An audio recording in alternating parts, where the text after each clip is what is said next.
They say the worst demons are the ones that hide in the dark. They're the ones sitting right beside you, the ones that know your name, the ones that wear your face. I was still standing in the rain, staring at the car, hidden in the trees, still warm, still watching.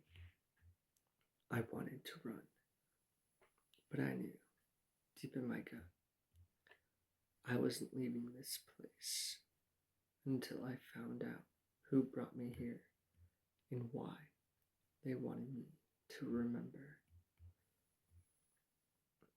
I took a step toward the car. My pulse pounded in my ears. Another step. The taillights glowed like embers in the night. Then, a sound. The distinct click of a cigarette lighter. I froze. Somewhere, just beyond my line of sight, someone inhaled. The glow of the cigarette flickered in the darkness. A deep, slow exhale, and then a voice. Took you long enough. I knew that voice, or at least I thought I did. It was familiar, but distorted, like hearing my own thoughts spoken out loud. I stepped closer, fingers twitching at my sides. Who are you? A laugh, low, almost amused. Come on, you really don't remember. The cigarette flared again, illuminating just a glimpse of his face. And that's when my stomach dropped, because I wasn't looking at a stranger. I was looking at James, alive.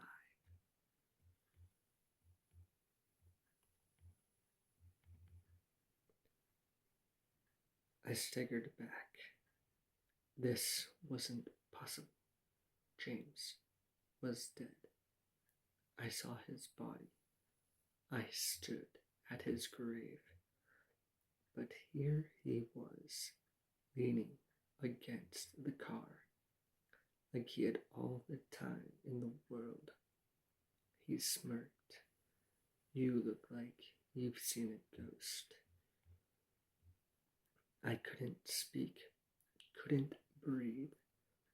James took another drag of his cigarette and let the smoke curl into the air.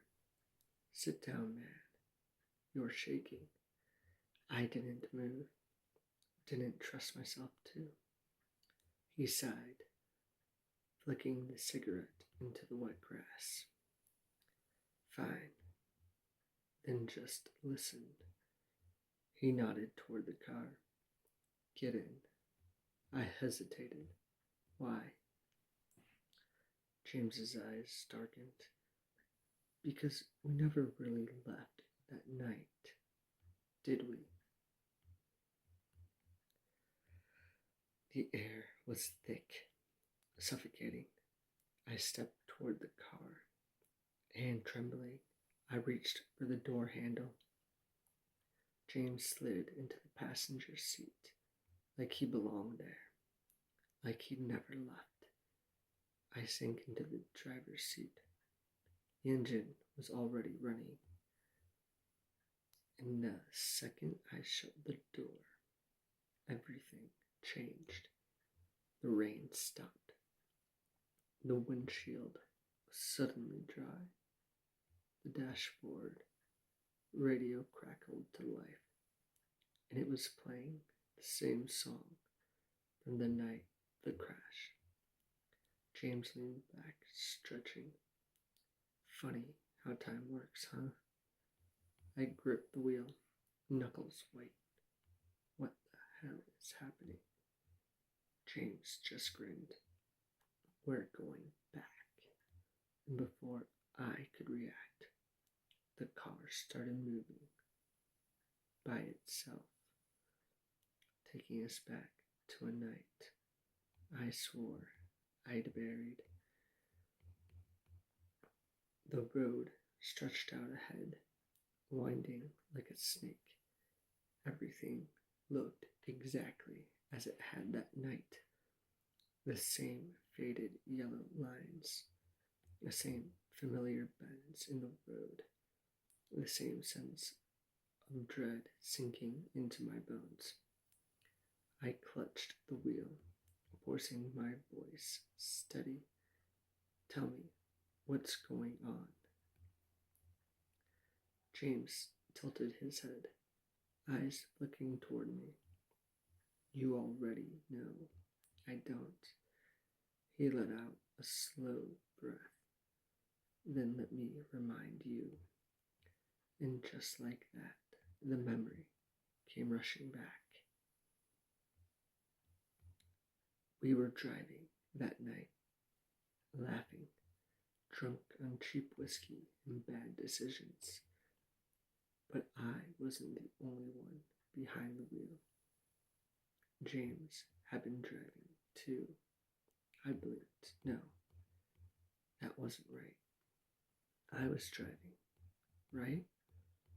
James watched me, waiting for the pieces to click, waiting for me to see it, and then I did.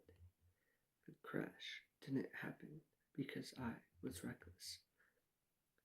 The crash happened because I wasn't the one driving. When we hit that tree, James was. But when I woke up, I was in the driver's seat, and James was already gone. The car slowed. James sat there, watching me. No anger, no judgment, just waiting. Finally, he spoke. Now, do you get it? I swallowed hard. I didn't kill you.